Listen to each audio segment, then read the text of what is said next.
never shut up. Yo, what is up, AD team? Also done back again with another video.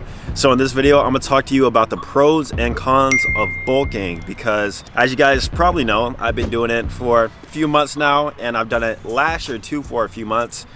Each time successfully getting up to the weight that I wanted to get up to. And as with anything, guys, you're gonna have pros and cons. So if you're looking to bulk, definitely watch this video. And if you've already bulked, I'm sure you can agree with some points in this video. So without further ado, subscribe, like the video. Let's go ahead and get into it. So the first pro of bulking, and keep in mind these can interchange. So when I say a pro, the inverse could be a con, right? And vice versa. So the first pro is that you're gonna look bigger and fuller in normal clothes.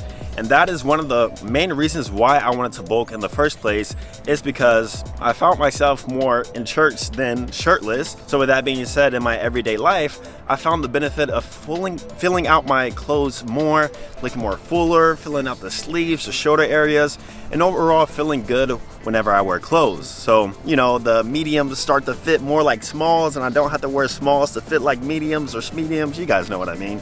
You just get that fullness you get in clothes. Now, like I said, on the opposite end, you don't look as good as when you are not in clothes. But depending on your lifestyle, the weather, your environment, that really shouldn't matter in these types of months. But that's definitely the first pro. Pro number two, and this is a funny one, guys, your libido is higher. I don't know what it is, but them extra carbs, them extra calories got me feeling some type of way. And usually I don't have a problem with libido issues at all. But like I said, the extra calories over time, I really noticed this probably after the second week, is that I was just on go mode all the time. It doesn't matter what time of day, I was just ready to go. The libido was definitely higher, and I really think it's because of the extra calories. And I even did some research on it, and a lot of people had the same experience. So if you guys are lacking in your libido department, maybe you got to up the calories a little bit more, and it might help you out, because it definitely helped me. And pro number three, this is the last one and another obvious one, is more strength, more absolute strength in the gym. So if you're more of a hybrid athlete like me, when you're pushing those weights, you're going to be making PRs every single week, every single month. It's going to get easier and easier. Me personally, I didn't need a lot of warm-up sets in order to reach my full max potential. I was just moving weight like it was nothing. And that is because obviously the more heavier you are, the easier it is and the more energy you're going to have in order to push that weight off you. Once again, the con, the inverse, is your body weight strength, if you're into calisthenics like me too, isn't going to be as good. That is why when I'm bulking, I usually tend to go more of a weightlifting approach. I still do a hybrid, but it's more focused on weightlifting, just because the obvious absolute strength gains. Now, those were the top three pros. Now let's talk about some of the cons you will experience while bulking. Con number one, like I said, your calisthenics is gonna get worse. Your relative strength, which means how strong you are in comparison to your body weight, is significantly gonna go down depending on how fast you gain the weight. That is why if you are focused on doing calisthenics while bulking, I would take a more leaner or slower approach to building those calories up.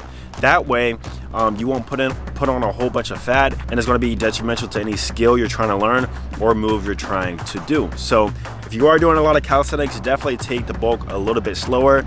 And number two, don't stop doing your calisthenics work.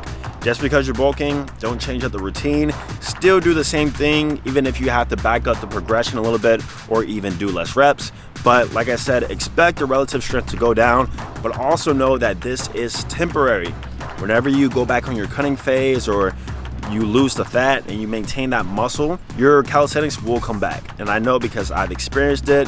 In fact, I'm a lot stronger at my calisthenics now at this weight than what I was 4 or 5 years ago at a lighter weight. So keep that in mind. Con number two, at least for me, is that I had to drink a whole bunch of calories. And if you're anything like me with a low appetite, it gets very, very difficult to eat, 3,000 calories from whole food a day. So I find myself drinking these weight gain shakes, which may be unhealthy. And when you're doing that consistently over time, I feel like it's not great for the body because those drinks contain a lot of different sugars and a lot of stuff I can't even pronounce. So doing that over time, I feel like is not the best for my body. So, you know, maybe you have the appetite to actually eat 3,000 plus calories a day consistently. But for me, I had to supplement at least 1,000 calories from liquid calories a day. And I personally don't like that, but you gotta do what you gotta do. So I definitely consider that a con.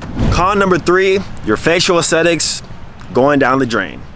Your body starts to look good in clothes, you start filling out more, you look worse without the shirt, but also your most important feature, your face, starts to get a little bit puffier. And if you're rocking the jawline like me, you know, you take care of your face at least, you'll start to notice a difference in your facial aesthetics, the fat gain, the bloatedness, the puffiness. So, you know, that may or may not affect you. I take a lot of pictures, I do social media, I'm involved with things involved with my face, so it kind of affected me a little bit, but there are also some things that you can do in order to mitigate that as much as possible. Number one thing is growing out your beard a little bit more. Hopefully you can grow a beard. If not, check out my how to grow your beard video on my second channel. And then from there, you know, the beard allows a contour of your face to make it appear a little bit more sharper, a little bit more leaner than if you had a baby face. So just expect your facial aesthetics to go down a bit, and that can definitely be a con depending on how much fat you gain and your personal fat distribution. Me personally, I've learned through bulking that my fat distribution is 1 in my face and 2 in my stomach. I have that body type to where I can gain fat and I can be a fat person, but I will have stick legs. I will have skinny arms because it all goes to my midline and my face. So hopefully you have more optimal fat distribution than I do.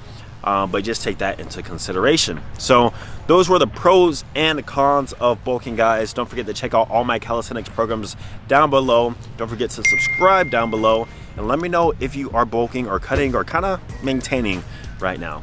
All right, see you guys in the next video. Peace.